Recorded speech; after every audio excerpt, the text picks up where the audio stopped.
మరి ఎలాగైనా ముందు కొడుకుని రక్షించుకోవాలి, భక్తుణ్ణి రక్షించుకోవాలి, ఆయన కవచకుండా వాళ్ళు నిలబెట్టాలి. అందుకని తన యథార్థ స్వరూపాన్ని చూపించాడు.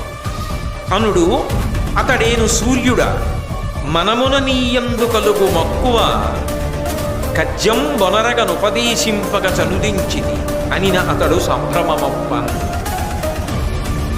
నేను సూర్యభగవానున్నయా, కేవలముగా నీకు ఒక మంచి ఉపకారం చేసి పెట్టాలి అని చెప్పి ఇక్కడికి వచ్చాను, మంచి మాటలు చెప్పాలి అని వచ్చాను. అందుకని వచ్చినవాడు ఎవరైనా నువ్వు చెప్పిన మాట విని ఆగిపోతే నాకు పని అయిపోతుంది కాబట్టి వెళ్ళిపోదాం అనుకుంటున్నాను. కానీ మీరు ఎవరో దేవుడయ్యి ఉంటారు, దేవత అయ్యి ఉంటారు, నా యందు మక్కువ కలిగిన వారై ఉంటారు, లేకపోతే ఇలా ఎందుకు వస్తారు మీరెవరని అడిగావు. అందుకని నేనెవరో చెప్పవలసి వచ్చి నా రూపాన్ని చూపించాను. నేను సూర్యుడిని కాబట్టి నా మాట